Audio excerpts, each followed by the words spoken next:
Holding onto offense and unforgiveness is one of the most subtle yet destructive patterns that can quietly steal your peace, your focus, and your destiny. Many chosen ones think they are protecting themselves by keeping score, by nursing old wounds, or by refusing to release those who hurt them. They mistake offense for protection, believing that by holding on they are safeguarding their hearts. But in truth, unforgiveness does not punish the person who wronged you. It punishes the one who carries it. It becomes a weight, a distraction, and a barrier to the blessings that are waiting for you. Offense often begins small. A word spoken thoughtlessly, a betrayal that seemed minor at the time, or a misunderstanding that left you hurt. You justify holding on to it, saying, I will forgive, but I cannot forget. The problem is that when offense becomes permanent, it changes the way you see everything else. Your trust is diminished, your joy is clouded, and your perspective becomes skewed. Life begins to feel heavier because your hands are full of things you were never meant to carry. Unforgiveness slowly infiltrates your spirit. It whispers lies that distort your perception of yourself, others, and even God. You begin to replay past grievances repeatedly, turning them into stories that define your present. You start expecting betrayal, disappointment, and hurt at every turn. Every new relationship, every new opportunity is weighed against the wrongs you have stored in your memory. And as long as you carry these offenses, your heart remains divided, unable to fully embrace the good that God is trying to place before you. One of the most dangerous aspects of offense is that it blocks reception. Hands that are full cannot receive. Hearts that are hardened cannot believe. Minds that are consumed with past pain cannot clearly hear divine direction. You may be praying, fasting, and seeking guidance, but the weight of unforgiveness acts like a dam, slowing the flow of clarity, peace, and favor. You wonder why things that should come easily are delayed, why doors remain closed, and why opportunities seem elusive. Often, it is because you are holding on to what should have been released long ago. Offense also diminishes joy. When your heart is focused on someone else's wrongdoing, you are not focused on your blessings. You replay the injustice, strategize your response, and dwell on the bitterness, forgetting that life is too short to carry unnecessary pain. Bitterness is a thief that steals your present while keeping you bound to the past. Every day spent clinging to offense is a day that joy is postponed. You are living in yesterday while God is trying to prepare today for you. Forgiveness is not always easy, and it is not always immediate. It is often a process that requires courage, humility, and discipline, but it is necessary for freedom. Letting go does not mean you condone the behavior or deny the hurt. It means you refuse to allow the pain to define your future. It means you prioritize your peace, your calling, and your purpose over the desire to hold on to what has already done its damage. Release is not weakness. It is strength. It is obedience. It is alignment with the destiny that is waiting for you. When you choose to forgive and release offense, the atmosphere of your life changes. The heaviness lifts, clarity emerges. Your relationships improve, not just with others, but with yourself. You begin to see the world through eyes unclouded by past pain, and your ability to hear guidance recognize opportunities, and receive favor is restored. Peace replaces resentment, joy replaces bitterness, and your hands become open for everything that God has prepared. Offense and unforgiveness are like anchors attached to your spirit. They keep you stuck, weighed down, and limited. They disguise themselves as self-protection, but in reality, they prevent you from moving forward, from experiencing new levels, and from stepping fully into the life you were created to live.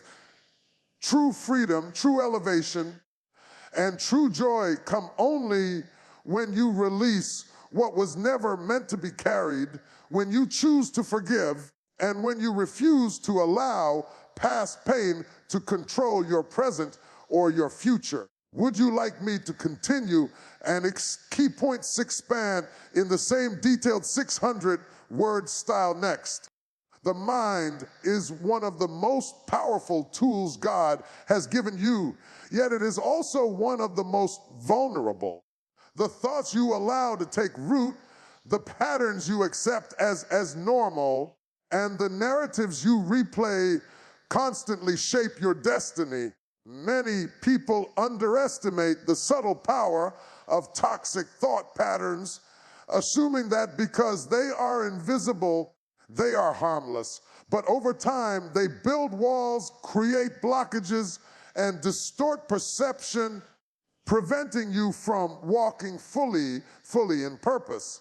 What you think daily eventually becomes what you believe, and what you believe eventually becomes what you manifest. Fear is one of the most common thought patterns that quietly controls lives. It masquerades as caution, prudence, or even wisdom. Fear convinces you that waiting is better than stepping out, that silence is safer than expression, and that limitation is protection. But fear is not a gift, it is a trap. It keeps you frozen in the place God intended for you to leave. It disguises itself as concern for your safety while secretly chaining your progress. Every time fear dictates your decisions, you deny yourself the opportunity to rise to new levels. Doubt works similarly, often paired with fear, subtly whispering lies about your worth, your ability, or your calling. It makes you second guess your instincts, question your faith, and overanalyze the steps that God has already made clear. Doubt convinces you that your past failures define your future and that your mistakes disqualify you from receiving what has been promised.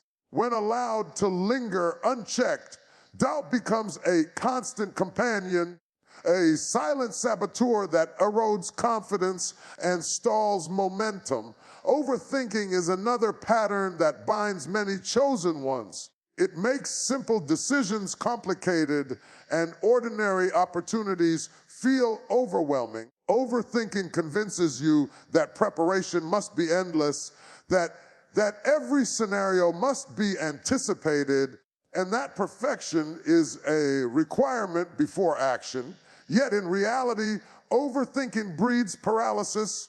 It prevents movement and creates a false sense of control. While you are trapped in analysis, life passes by and opportunities are lost. What should have been a step of faith becomes a stagnant state of inaction.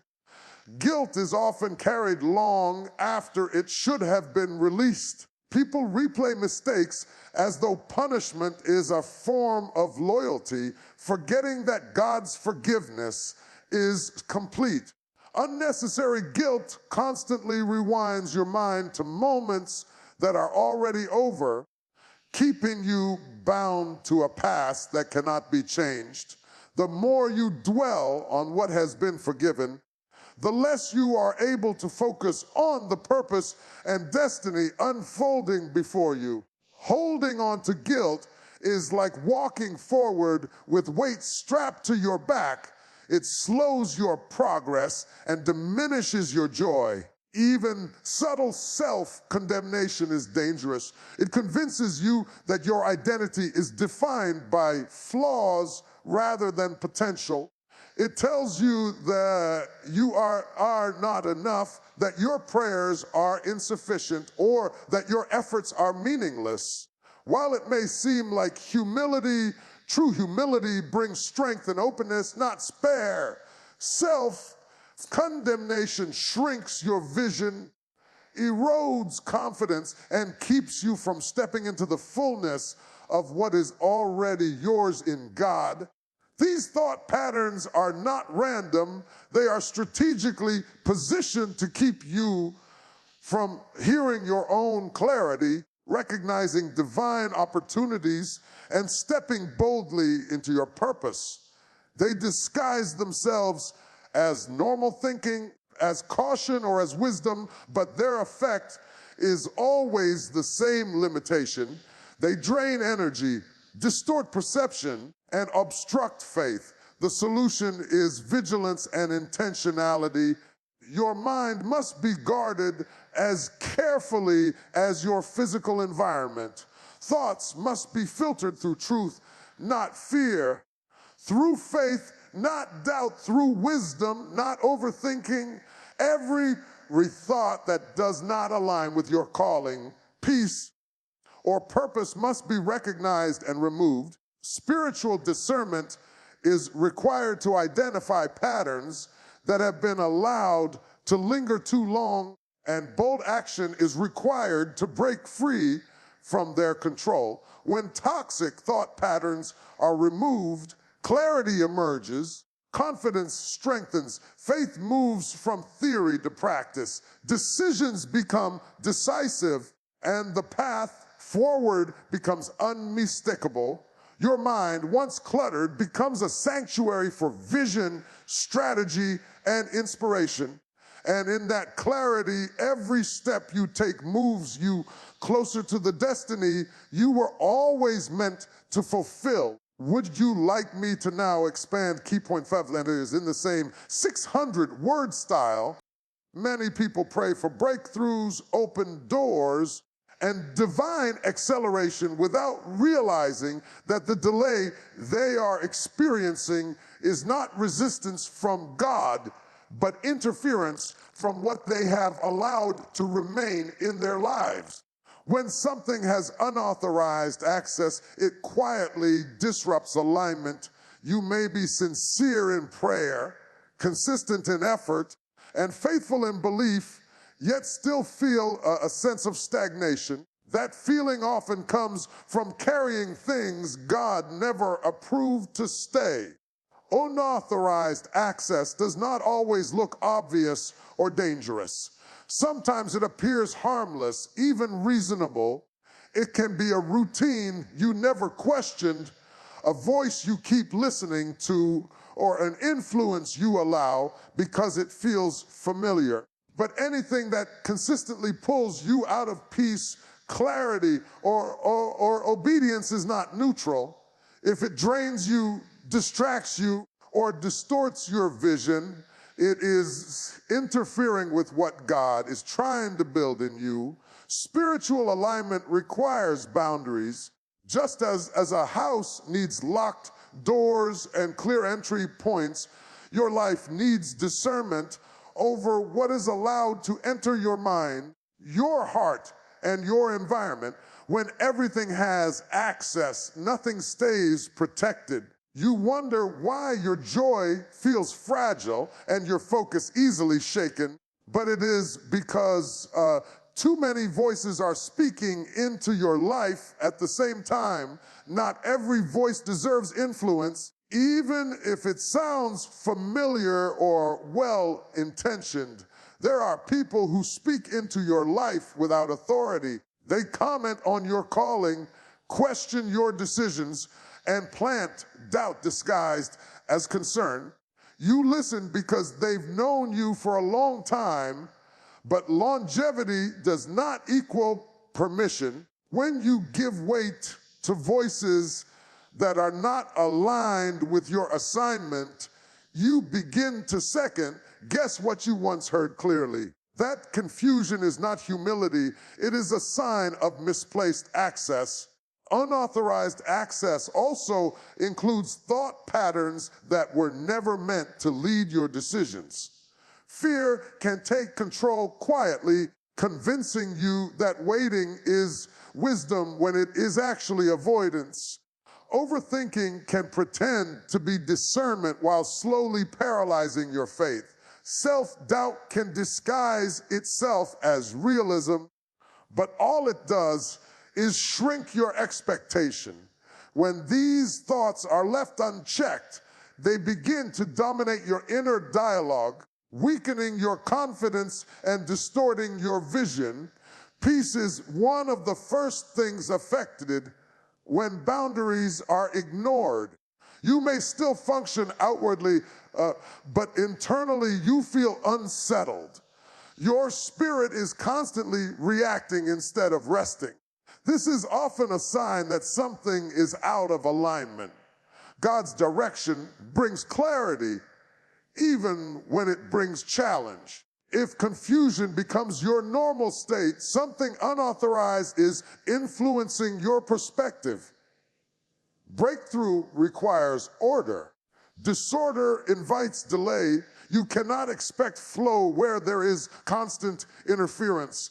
Just as static disrupts a signal, unauthorized access disrupts spiritual momentum. God does not force his way into clutter. He waits for alignment.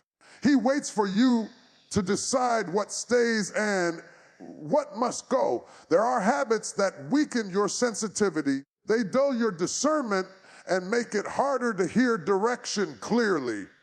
What you consume, entertain, and tolerate shapes your spiritual awareness.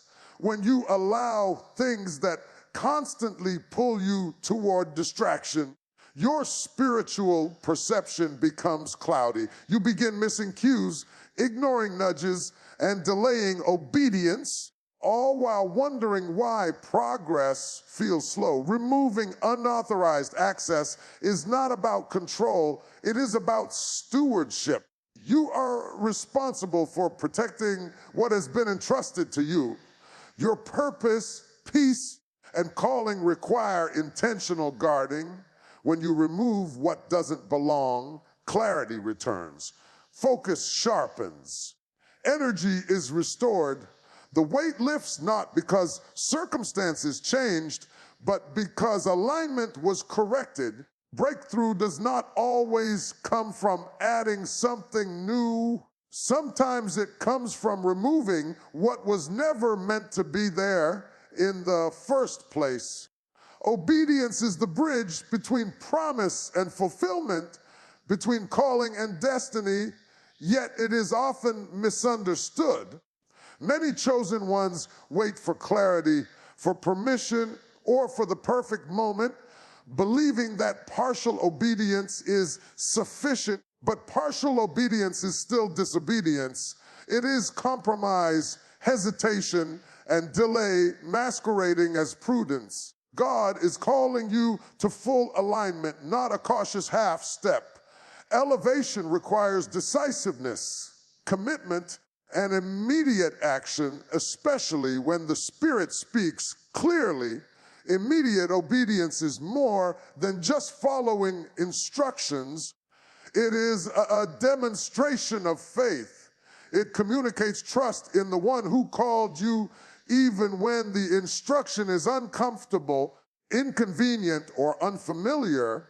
Delaying obedience, even with good intentions, opens the door for distraction, doubt, and compromise. Every moment you postpone what you know must be done is a moment where the enemy gains ground, where opportunity slips, and where peace is disturbed. Your destiny cannot wait while hesitation lingers. The path of obedience often requires release. God may ask you to let go of things, relationships, habits, or thought patterns that have overstayed their purpose. This is not punishment, it is preparation. Holding on to what was never meant to continue in your life is a subtle form of disobedience. It signals a lack of trust in God's plan and delays the manifestation of blessings that are already ordained. Every item removed, every boundary set, and every step taken in alignment brings you closer to clarity, favor, and fulfillment. Obedience also demands courage. It is not always convenient or comfortable. Sometimes it challenges your pride, disrupts your routine, or creates temporary discomfort. But the discomfort of obedience is far less damaging than the long-term consequences of disobedience. Every moment you comply fully with what God instructs strengthens your spirit, sharpens your discernment, and fortifies your faith. Hesitation, on the other hand, breeds regret, frustration, and spiritual stagnation. Timing is critical. Immediate obedience demonstrates readiness. God's timing is precise, and blessings often arrive in alignment with your willingness to act promptly. Opportunities that appear can vanish just as quickly if met with delay. The difference between those who receive and those who miss out often lies not in their capability, but in their responsiveness. A delayed step is a lost moment, and a lost moment can ripple into months or years of unnecessary struggle. Full obedience also cultivates clarity.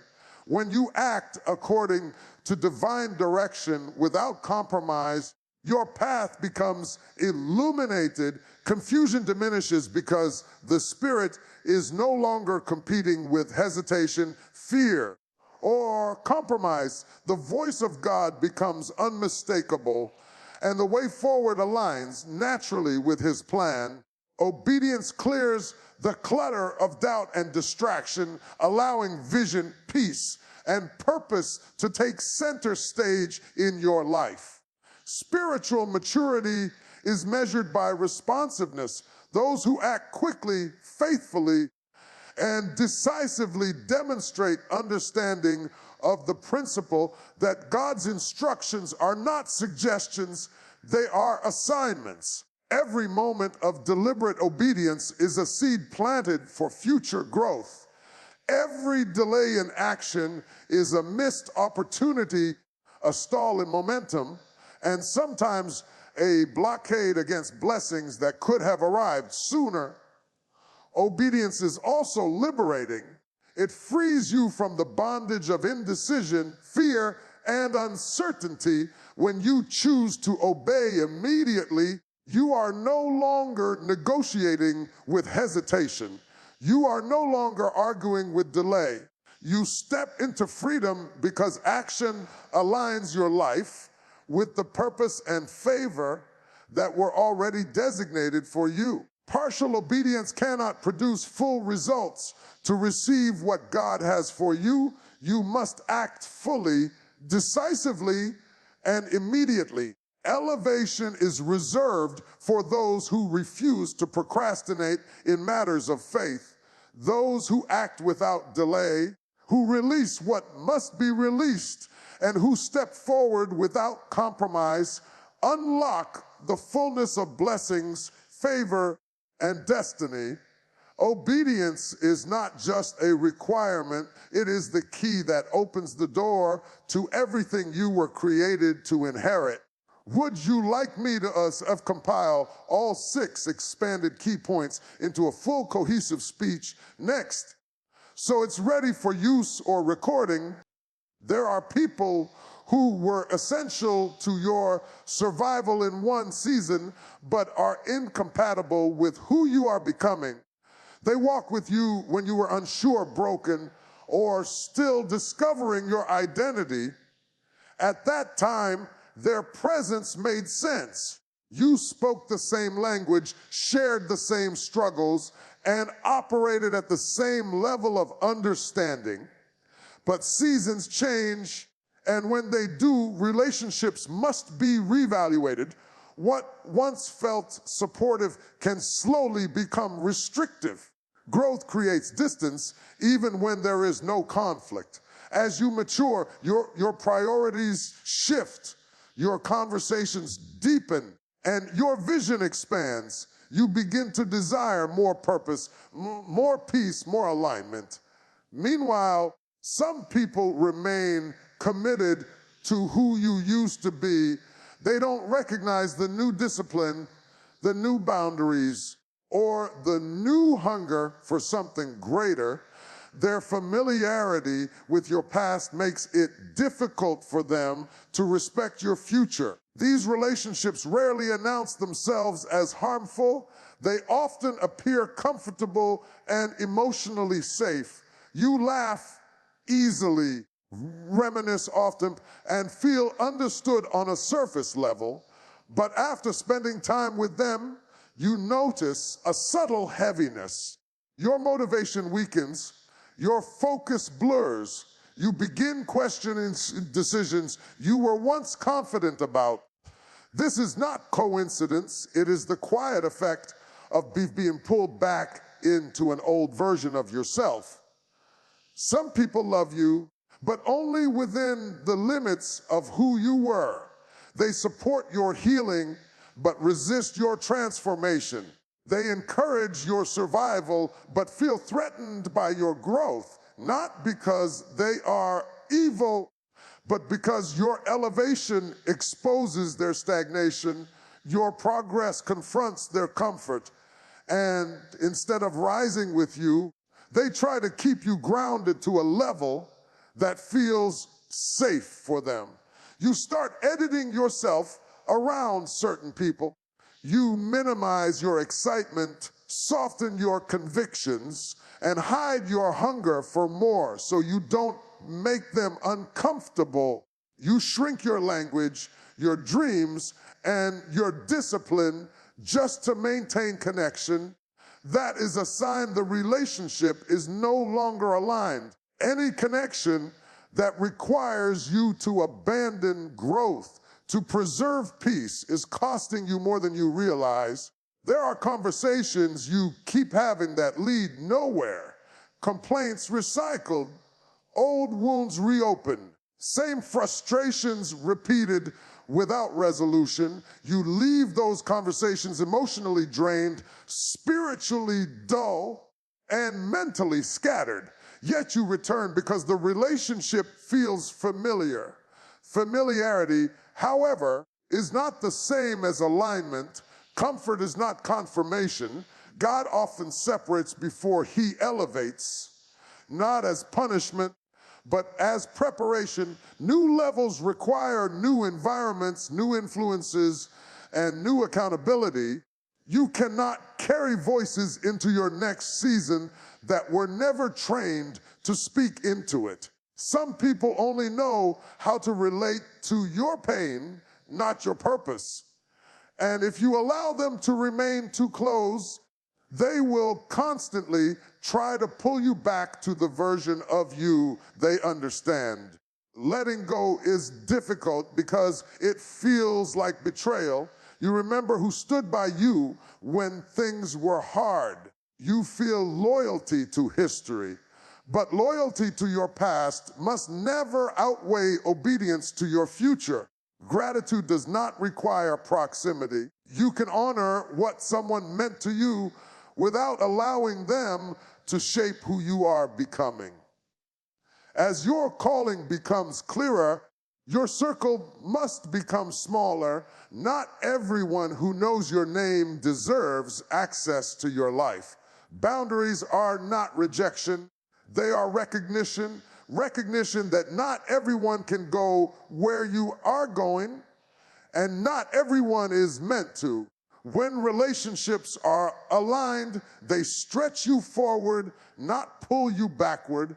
They challenge your growth, sharpen your vision, and respect your boundaries. Anything less may have served a purpose once, but that purpose has ended.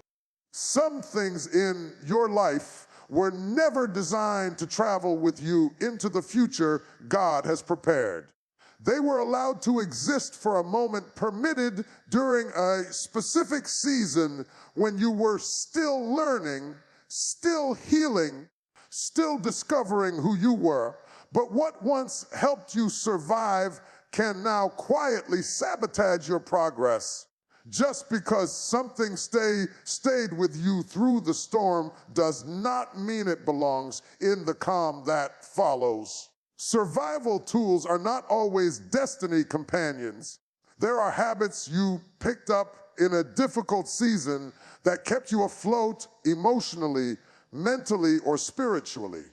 At the time, they felt necessary. They helped you cope with pressure, rejection, or loneliness. But now those same habits have become limitations. What once protected you is now restricting you. You are trying to move forward while dragging remnants of an old environment, and it is slowing your pace. God never intended for coping mechanisms to become permanent residents in your life. Familiarity is deceptive. The longer something stays, the more normal it feels. Even if it no longer serves you, you can become so used to a behavior, a routine, or a mindset that you stop questioning whether it still aligns with who you are becoming. Comfort can disguise disobedience. Just because something doesn't feel wrong anymore does not mean it is right. Some things feel peaceful simply because you have learned how to tolerate them. Endurance is often misunderstood. You think because you carried something without breaking, it must be approved. But strength was never permission. You were strong enough to survive it, not assigned to keep it. God sometimes allows you to endure things to reveal your capacity, not to establish your boundaries. What didn't destroy you was meant to teach you, not attach itself to your identity. As you grow, your standards must shift. What you once allowed out of immaturity cannot remain once you have clarity. Growth demands change, and change always requires letting go. You cannot pray for elevation while clinging to elements of a lower level. Every new season has requirements, and one of the most painful requirements is release. God will not drag you forward while you're holding on to what belongs behind you. There are ways of thinking that were formed in seasons of fear and lack. You learn to expect disappointment, to prepare for loss, to minimize your dreams so rejection would hurt less. That mindset may have kept you from breaking in the past, but now it is keeping you from believing.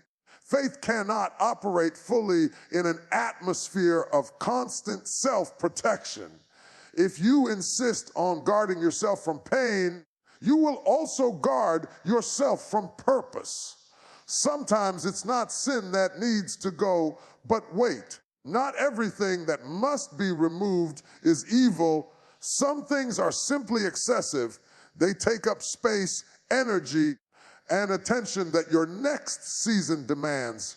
You are exhausted not because you are doing too much, but because you are carrying too much. God never asked you to bring everything forward, only what aligns with where you are going. Seasons change quietly, but their demands are loud. What worked before will not always work again.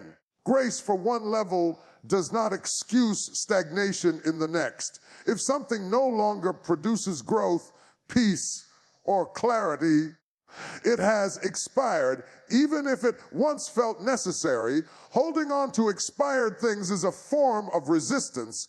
Even when it looks like loyalty, there is a difference between honoring your past and living in it. Gratitude does not require attachment. You can appreciate what helped you survive without allowing it to define your future. Letting go is not denial, it is discernment. And discernment recognizes when the season has shifted, even if the habit, pattern, or connection feels familiar. When God begins to move you forward, he also begins to strip away what no longer fits. This is not rejection, it is refinement. What belongs to your future will not need to be forced, dragged, or defended. And what cannot follow you must be released, not because it failed you, but because it finished its assignment.